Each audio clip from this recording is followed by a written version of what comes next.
જય શ્રી રામચરિતમાનસ ઉત્તરકાંડ ભાગ 1। મોરના કંઠ સમાન કાંતિવાળા નીલવર્ણ દેવોમાં શ્રેષ્ઠ બ્રાહ્મણના ચરણકમળના ચિહ્નથી સુશોભિત શાંતિથી પરિપૂર્ણ પીતાંબર ધારણ કરેલા કમળ નેત્ર સદા પ્રસન્ન વદન હાથમાં બાણ તથા ધનુષ ધારણ કરનારા વાનર સમૂહ સહિત ભાઈ લક્ષ્મણજીથી સેવિત એવા જાનકીજીના પતિ રઘુકુળ શ્રેષ્ઠ અને પુષ્પક વિમાનમાં બિરાજેલા શ્રી રામચંદ્રજીને હું નિત્ય નમસ્કાર કરું છું। બ્રહ્મા તથા મહાદેવથી વંદિત જાનકીજીના કોમળ હસ્તકમળથી લડાવેલા કૌશલાધીશ શ્રી રામચંદ્રજીના સુંદર ચરણ કમળોનું ધ્યાન કરનારા ભક્તજનોના મનરૂપી ભમરા નિત્ય એ ચરણ કમળમાં લુબ્ધ રહે છે। મોગરાના ફૂલ ચંદ્રમા અને શંખ સમાન ગોરા શરીરવાળા ઈચ્છા અનુસાર સિદ્ધિ આપનારા દયાળુ કમળ સમાન નેત્રવાળા કામદેવને ભસ્મ કરનારા એવા જગદંબા શ્રી પાર્વતીજીના પતિ શ્રી શંકર ભગવાનને હું નમસ્કાર કરું છું। શ્રી રામચંદ્રજીના વનવાસની અવધિનો માત્ર એક દિવસ બાકી રહ્યો હતો ત્યારે અયોધ્યાવાસીઓ બહુ જ આતુરતાથી તેમના પધારવાની રાહ જોઈ રહ્યા હતા। શ્રી રામચંદ્રજીના વિયોગથી દુર્બળ થયેલા નરનારીઓ જ્યાં ત્યાં બેસીને ચિંતા કરી રહ્યા હતા કે હજુ સુધી પ્રભુ શ્રી રામચંદ્રજી કેમ ન આવ્યા। ત્યાં તો શુભ શુકનો થવા માંડ્યા। આથી સર્વ પ્રસન્ન થયા। પછી અયોધ્યાપુરીને ચારે તરફથી શણગારવામાં આવી જાણે ભગવાનના આગમનના આ શુભ ચિહ્નો હોય। કૌશલ્યા આદિ સર્વ માતાઓને એટલો બધો આનંદ હતો કે જાણે હમણાં જ સીતા અને લક્ષ્મણ સહિત શ્રી રામચંદ્રજી આવી પહોંચશે। ભરતજીની જમણી આંખ અને જમણી ભૂજા વારંવાર ફરકતી હતી। તેને શુભ અતિ મંગળકારી જાણી ભરતજી બહુ જ ખુશ થયા અને વિચાર કરવા લાગ્યા કે શ્રી રામચંદ્રજીના વનવાસની અવધિનો હવે એક જ દિવસ બાકી રહ્યો છે। આવો ખ્યાલ આવતા ભરતજી દુઃખી થયા। શા કારણથી હજુ સુધી શ્રી રઘુનાથજી આવ્યા નથી? કદાચ પ્રભુએ મને કુટિલ અને કપટી જાણીને શું મને વિસરી ગયા હશે? અહો, લક્ષ્મણને ધન્ય છે કે જે શ્રી રામચંદ્રજીના ચરણ કમળનો સાચો પ્રેમી છે। મને કુટિલ અને કપટી સમજી રામચંદ્રજીએ મને સાથે ન લીધો। જો શ્રી રામચંદ્રજી મારી કરણી સમજે તો કરોડો કલ્પ સુધી મારો છુટકારો થાય નહીં। પરંતુ ભગવાન પોતાના સેવકના મનમાં રોષ ઉત્પન્ન નથી કરતા। તે દીનબંધુ ભગવાન રામચંદ્રજી બહુ જ કોમળ સ્વભાવના છે। મારા મનમાં પાકો ભરોસો છે કે શ્રી રામચંદ્રજી અવશ્ય મળશે। શુકન સારા થઈ રહ્યા છે, પરંતુ અવધિ વીત્યા પછી પણ પ્રાણ રહી જાય તો જગતમાં મારા જેવો નીચ બીજો કોઈ નહીં હોય। શ્રી રામચંદ્રજીના વિયોગરૂપી સમુદ્રમાં ભરતજીનું મન ડૂબતું જઈ રહ્યું હતું। એટલામાં પવનપુત્ર હનુમાનજી બ્રાહ્મણનું સ્વરૂપ લઈ તેની પાસે આવ્યા। જાણે જળમાં ડૂબી રહેલી નાવને સહારો મળી ગયો હોય।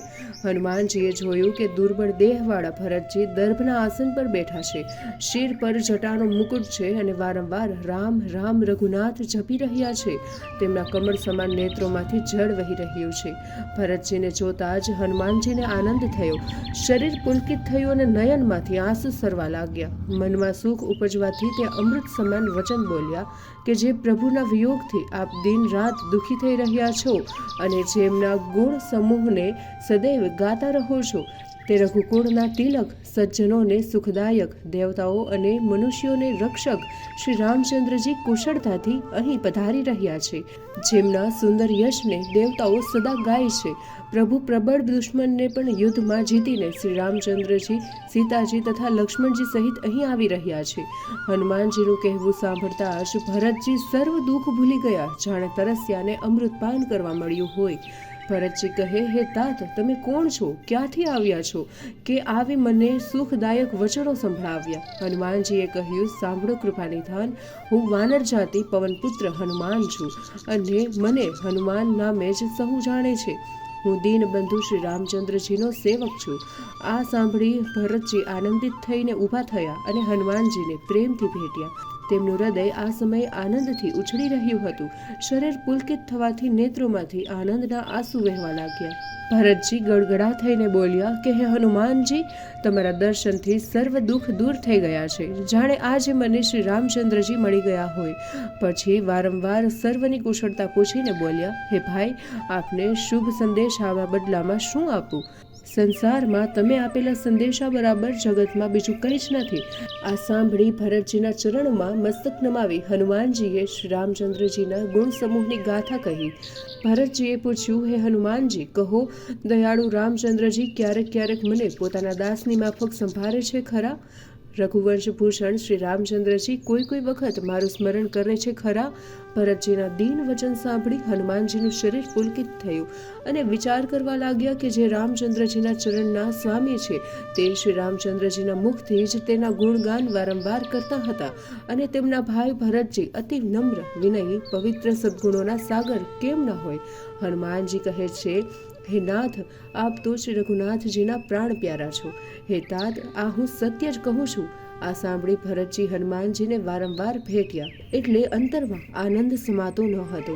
પછી ભરતજીના ચરણમાં શીશ નમાવે ત્યાં આનંદભેર શ્રી રામચંદ્રજી પાસે ગયા અને ભરતજીના કુશળ સમાચાર કહ્યા. શ્રી રામચંદ્રજીએ આથી ઘણી પ્રસન્નતા ઉપજી અને તેઓ ક્ષણેનોય વિલંબ કર્યા વગર વિમાન પર ચડી ગયા. હનુમાનજી ગયા પછી ભરતજી ઉત્સાહિત થઈ અયોધ્યાપુરીમાં આવ્યા અને ગુરુજીને શ્રી રામચંદ્રજીનું સર્વ વૃત્તાંત કહી સંભળાવ્યું. પછી રાજમહેલે જઈ આનંદભેર કહ્યું કે શ્રી રામચંદ્રજી સુખરૂપ અયોધ્યામાં આવી રહ્યા છે. સર્વ માતાઓ આ સંદેશ સાંભળતી દોડતી ભરતજી પાસે આવી એટલે ભરતજીએ તેમને નમન કરી પ્રભુની કુશળતાના સમાચાર કહ્યા. આ સમાચાર પવન વેગે નગરીમાં પ્રસરી ગયા અને તે જતાં જ નરનારીઓ હર્ષઘેલા થઈ મહેલ તરફ દોડવા લાગ્યા. શ્રી રામજી, સીતાજી અને લક્ષ્મણજી સહિત 14 વર્ષનો વનવાસ પૂરો કરી અયોધ્યામાં પધારી રહ્યા હતા. તેથી તેમને વધાવવા માટે નગરીની સૌભાગ્યવતી સ્ત્રીઓ દહીં, દૂધ, ગોરોચન, ફળ, ફૂલ અને મંગળની જળ સેવા, નવીન તુલસી દલ આદિ વસ્તુઓ લઈને સોનાના થાળમાં રાખી વધામણા કરતી, મંગલ ગીતો ગાતી ગાતી નગરના મુખ્ય દરવાજા તરફ ટોળા વળતી ચાલતી થઈ.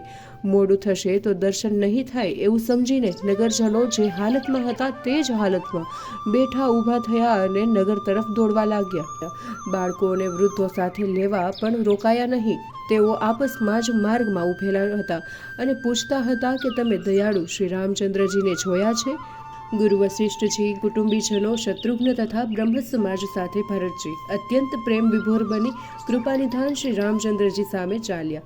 નગરના નરનારીઓ બહુ જ ઉત્સાહભેર ઘરની અગાશીઓ પર ચડી ચડીને આકાશ માર્ગે આવતા વિમાનને આતુરતાથી જોઈ રહ્યા અને તેઓ જોઈને હર્ષઘેલી થઈ પ્રેમથી મધુર કંઠે ગીતો ગાવા લાગી.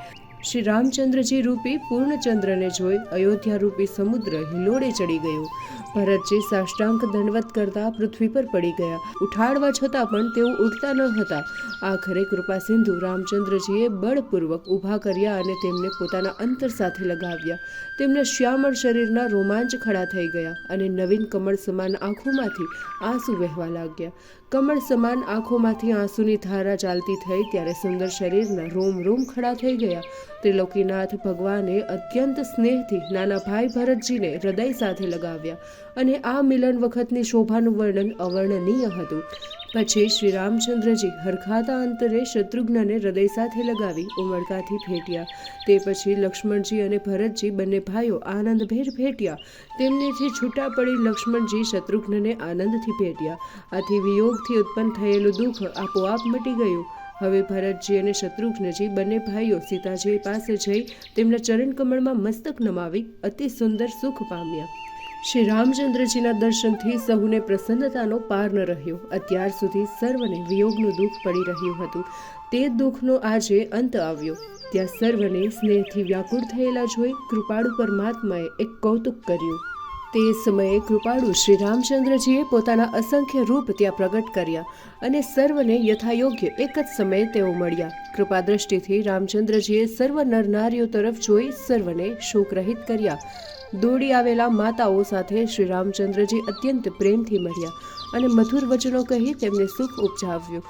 માતાઓને પણ શ્રી રામચંદ્રજીને કુશળક્ષેમ આવેલા જોઈ વિયોગથી થયેલા સર્વ દુઃખનું વિસ્મરણ થયું અને સુખ ઉપજ્યું. રામચંદ્રજીના ચરણમાં પુત્ર લક્ષ્મણજીની અત્યંત પ્રીતિ જાણી સુમિત્રાજી પ્રેમપૂર્વક તેમને ભેટ્યા. પરંતુ કૈકેયીને રામચંદ્રજીને મળતા ભારે સંકોચ થયો. લક્ષ્મણજી પણ સર્વ માતાઓને ઉમળકાભેર મળ્યા અને આશીર્વાદ મેળવી પ્રસન્ન થયા. લક્ષ્મણજી કૈકેયીને વારંવાર મળ્યા પરંતુ તેમને મનમાં ક્ષોભ અને રોષ દૂર ન થયો. હવે સીતાજી સર્વ સાસુઓને પ્રેમપૂર્વક મળ્યા અને તેમને પગે લાગ્યા. સર્વ સાસુઓએ તેમની કુશળતા પૂછી અને આશીર્વાદ આપ્યા અને કહ્યું કે તારું સૌભાગ્ય સદા અચળ રહો. લક્ષ્મણજી અને સીતાજી સહિત ભગવાન રામચંદ્રજીને જોઈ માતાઓના અંતરમાં આનંદ સમાતો ન હતો અને શરીર વારંવાર પુલકિત થતું. આ સમયે લંકાપતિ વિભીષણ, સુગ્રીવ, નલ, નીલ, જામવંત, અંગદ અને હનુમાનજી આદિ ઉત્તમ સ્વભાવવાળા વીર વાનરો સુંદર મનુષ્ય શરીર ધારણ કરવા લાગ્યા. બધાએ આદર સહિત ભરતજીના સ્નેહ અને વ્રત નિયમોની ખૂબ જ પ્રશંસા કરતા અને અયોધ્યાવાસીઓની રીત જોઈને પ્રભુના ચરણ કમળમાં તેમની પણ પ્રીતિ જોઈ અને પ્રેમના વખાણ કરવા લાગ્યા. પછી શ્રી રામચંદ્રજીએ પોતાની પાસે સખાવ અને મિત્રોને બોલાવીને શીખવ્યું કે આ ગુરુ વશિષ્ઠજીના પગે પડો. તે અમારા પૂજ્ય કુળગુરુ છે અને તેમની જ કૃપાથી રાક્ષસો રણમાં રોડાયા છે. પછી સર્વએ માતા કૌશલ્યાના ચરણમાં મસ્તક નમાવ્યા. ત્યાં કૌશલ્યાજીએ પ્રસન્ન થઈને આશીર્વાદ આપી કહ્યું, તમે બધાએ મને શ્રી રામચંદ્રજી જેવા જ વહાલા લાગો છો. પછી આનંદકંદ સુખના ધામ ઈશ્વર રામચંદ્રજી મહેલ તરફ ચાલ્યા. ત્યારે એટલી બધી પુષ્પવૃષ્ટિ થઈ કે આકાશ પુષ્પોથી છવાઈ ગયું. નગરના નાના મોટા સર્વ નરનારીઓ અટારીઓમાં ચડી ચડીને ઈશ્વરના દર્શન કરી રહ્યા હતા. આજે જાત જાતના શુભ શુકનો થવા લાગ્યા. આકાશમાં દુદુંભી નગારા વાગી રહ્યા હતા. પ્રભુ શ્રી રામચંદ્રજી મહેલ તરફ આગળ વધી રહ્યા હતા અને આમ નગરના નરનારીઓ સનાથ કરી ભગવાન રામચંદ્રજી મહેલ તરફ આવી પહોંચ્યા. મહાદેવજી કહે છે, હે પાર્વતી, પ્રભુ શ્રી રામચંદ્રજીએ જાણ્યું કે માતા કૈકેયી મનમાં સંકોચ કરે છે, એટલે પહેલા જ તેમના મહેલે ગયા અને તેમને સમજાવી આશ્વાસન આપી બહુ જ સુખ આપ્યું અને ત્યાંથી પ્રભુ પોતાના મહેલે ગયા. દયાના સાગર શ્રી રામચંદ્રજી જ્યારે પોતાના ભુવનમાં ગયા ત્યારે નગરના નરનારીઓ ઘણા જ આનંદિત થયા. ગુરુ વશિષ્ઠજી તુરંત જ બ્રાહ્મણોને બોલાવ્યા અને સર્વનો આદર કરીને કહ્યું, આજે શુભ ઘડી અને સુખકારક સુંદર દિવસ છે. તમે બધા આનંદપૂર્વક આજ્ઞા આપો કે શ્રી રામચંદ્રજી સિંહાસનને વિરાજમાન થાય. અને વશિષ્ઠજીના આ વચન બ્રાહ્મણોને અતિ પ્રિય લાગ્યા. બ્રાહ્મણોએ ઉત્સાહિત થઈને કહ્યું, શ્રી રામચંદ્રજીનો અભિષેક સંસારનો આનંદ આપશે અને હે મુનીશ્વર, તે શુભ કાર્ય માટે હવે વિલંબ ન કરવો જોઈએ. શ્રી રામચંદ્રજીને રાજ તિલક કરી દો. મુનિએ તુરંત જ સુમંતને બોલાવી તૈયારી કરવા કહ્યું. એ સાંભળીને તે હર્ષ પામતો તૈયારી કરવા ગયો. સુમંતે અનેક રથ, હાથી, ઘોડા અને પાલખીઓ સજાવવા માંડી. પછી સેવકોને ચારે બાજુ દોડાવીને અભિષેક અંગે જોઈતા મંગલ દ્રવ્યો, સુવાસિત પદાર્થો મંગાવી ગુરુજી સમક્ષ મસ્તક નમાવીને મૂક્યા. આ પ્રસંગે અયોધ્યાને અપૂર્વ રીતે શણગારવામાં આવી હતી. દેવતાઓએ પણ ફૂલો વરસાવી પોતાનો આનંદ વ્યક્ત કર્યો. રામચંદ્રજીએ સેવકોને બોલાવી આજ્ઞા આપી, મારી સાથે આવેલા મારા મિત્રોને જ્યાં ત્યાં શોધીને તેમને સ્નાન કરાવો. સેવકોએ તુરંત જ સુગ્રીવ આદિ સખાઓને શોધીને તેમને સ્નાન કરાવ્યું. પછી દયાના સાગર શ્રી રામચંદ્રજીએ ભરતજીને પોતાની પાસે બોલાવ્યા અને તેમની જટાને પોતાના હાથે સાફ કરી. ત્યારબાદ ભક્ત વત્સલ દયાના સાગર શ્રી રામચંદ્રજીએ પોતાના ત્રણેય ભાઈઓને સ્નાન કરાવ્યું.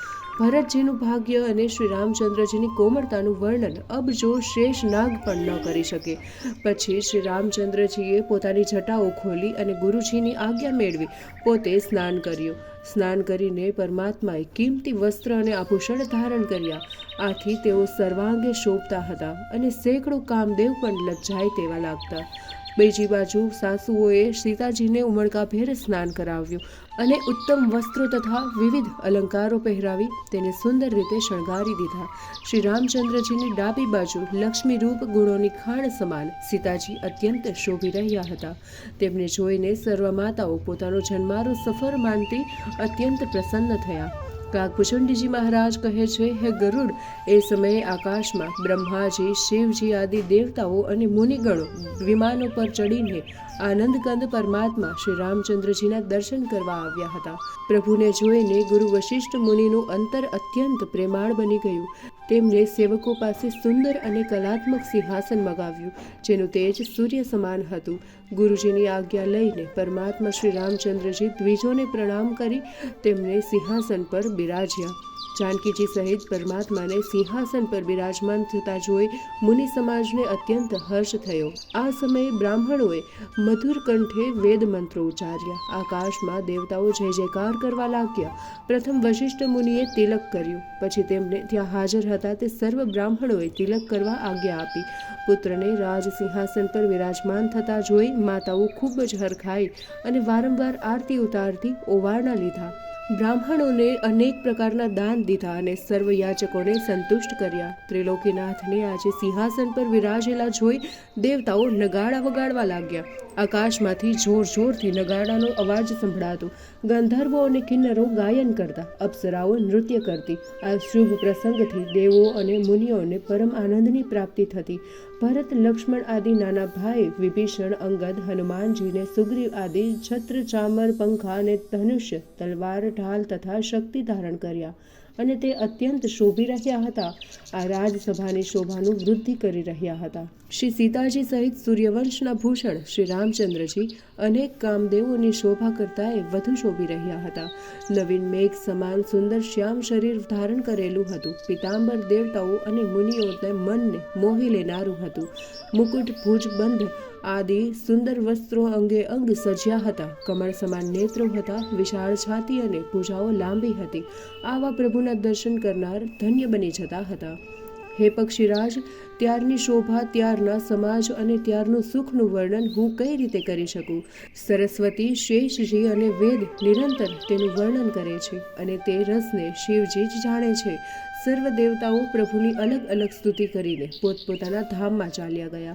તે પછી થોડી જ વારે વેદો, ભાટ, ચારણો વેશ ધારણ કરીને પ્રભુ શ્રી રામચંદ્રજી બિરાજ્યા હતા ત્યાં આવ્યા. કૃપાનિધાન સર્વજ્ઞ પ્રભુએ તેમને ઓળખીને ઘણો જ આદર આપ્યો, પરંતુ તેનો ભેદ કોઈ જાણી શક્યું નહીં. વેદો પ્રભુના યશ ગુણ ગાન કરતા હતા. હે સદ્ગુણ, હે નિર્ગુણ, હે પરમ સૌંદર્યયુક્ત રાજ શિરોમણી શ્રી રામચંદ્રજી, આપનો જય હો. આપે લંકાપતિ આદિ પ્રચંડ બળવાન, દુષ્ટ અને માયાવી રાક્ષસોને આપની પૂજાના બળથી માર્યા છે. આપે મનખા દેહ ધારણ કર્યા છે અને સંસારનો ભાર દૂર કરી સર્વના કઠિન દુઃખોને દૂર કર્યા છે. હે શરણાગતના પાલક દયાળુ પ્રભુ, આપનો જય હો. અમે શક્તિ સહિત આપને નમસ્કાર કરીએ છીએ.